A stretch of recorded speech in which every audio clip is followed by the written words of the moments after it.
Hello, welcome to Conscious Movement. Today's article it's from BBC, entitled Charge Filed Against Women Who Called Police on Black Bird Watcher.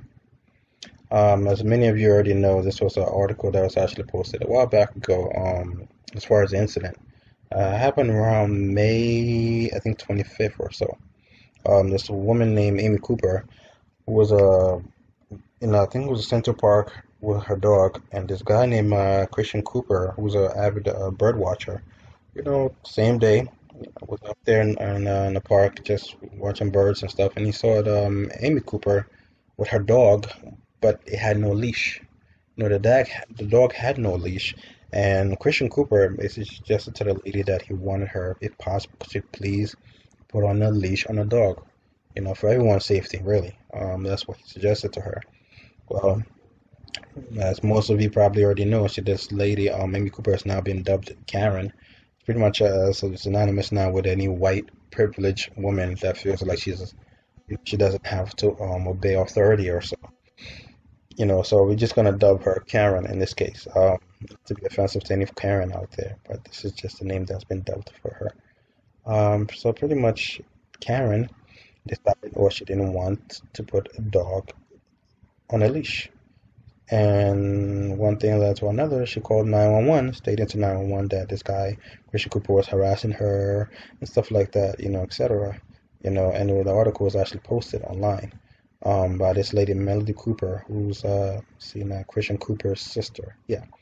So she stated, "Oh, when Karen take a walk with her dog off leash in the famous Bramble in New York Central Park, where it is clearly posted on signs that dogs must be leashed at all times. And someone like my brother, an avid bird watcher, politely asked her to put her dog on a leash."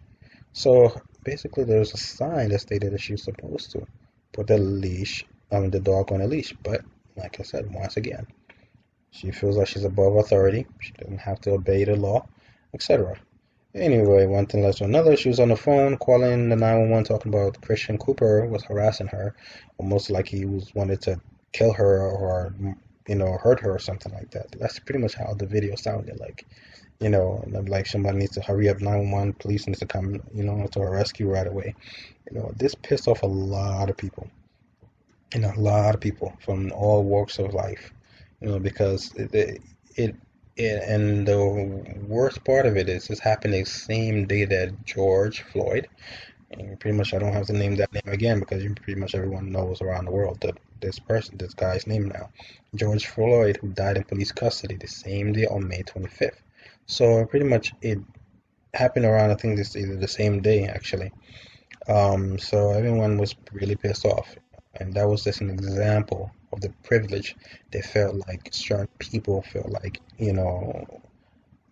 they're above the law, and that they can pretty much they have that they can be pretty much blatant with their racism without having to suffer any consequences of that.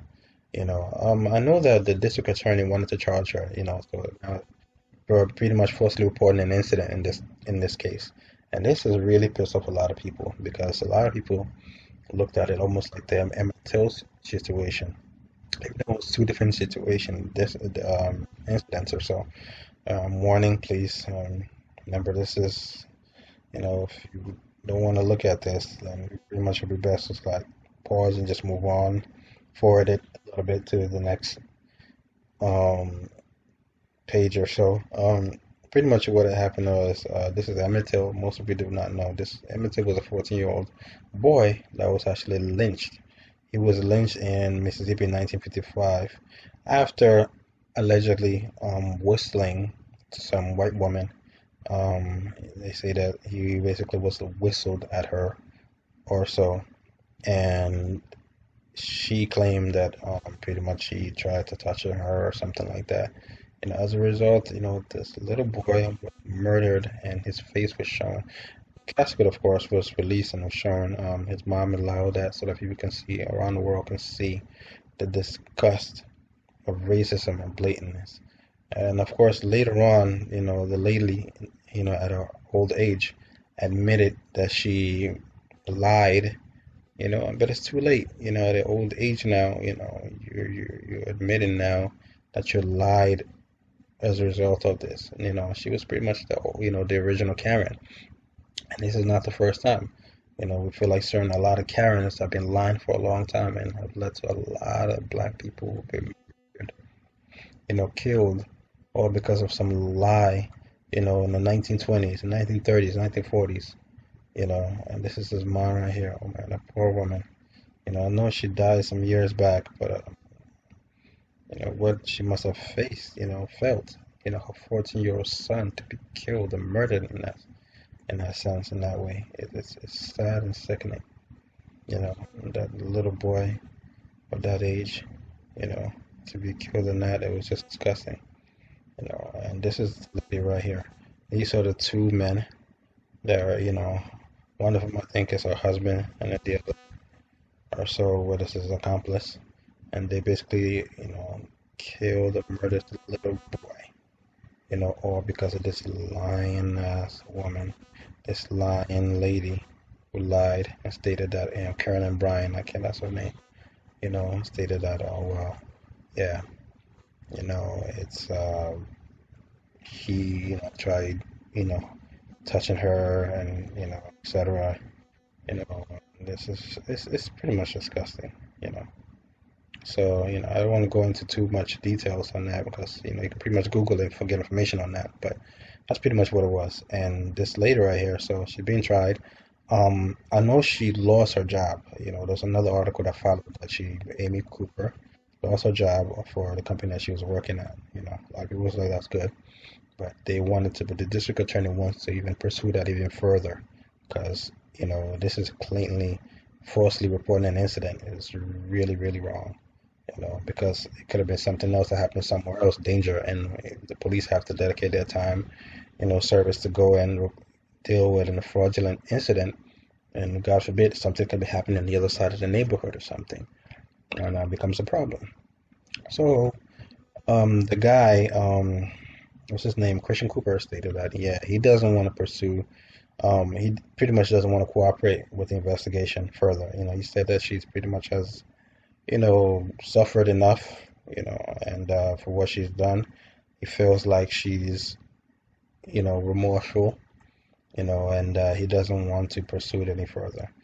You know, if the district attorney has any evidence that he wants to pursue to charge, Karen with the further, then go right ahead. But he doesn't want to get involved in there further. So that pissed off a lot of people because, like I said, this goes all the way back to the Emmett Till days, and other incidents of black men have been falsely accused, and a lot of people feel like, it's always been black people have to be the forgiven ones, have to be the big man and stuff like that. But why is it every time, you know, it continues to happen? In other words, you know what I mean? It doesn't stop.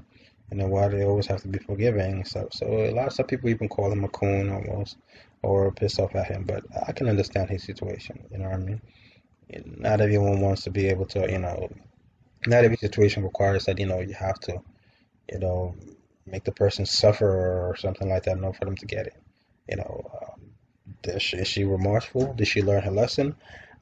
I don't think so. But like I said, everyone is different. I can't read her mind to say, oh well, she's learned her lesson or she hasn't learned her lesson. That's pretty much something I wouldn't know. But my conscience is telling me that I just don't believe that she's learned her lesson. I just feel like she just felt like she was caught because there's a lot of Karens out there that have done a lot, and they continue every single day. New viral videos are showing Karens being caught, and then after they're fired or something happens, they're like, "Oh, I'm so sorry. I'm not a racist person. I didn't mean it like that. It was just something that a stressful day." As if their life is really stressful. It's amazing, really. How some people are not able to put themselves in other people's shoes. How difficult it is to put your foot in somebody's shoes every day. Person goes to the store being followed because someone thinks that because of their skin color, they're going to steal. Or they're walking and the police stop them because they feel like they are a criminal, or, they're selling drugs or something else. This the stress level alone can make you go crazy, the constant stress level alone. But hey, it says she's stressful. She's a vice president of some company. I think it was an insurance company or something like that she was. Or I think she had some executive position. Yeah, I think a VP or some particular position in that company or so. I don't see how much stress, that can lead to, but I'm making all that money, but I guess apparently that must be really stressful. So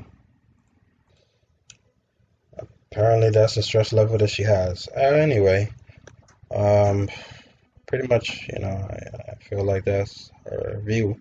She feels like that's what's happening today.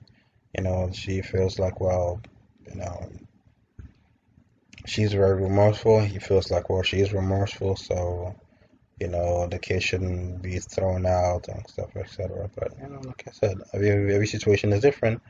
And if he feels that way, then, that's fine. But people don't feel that way either.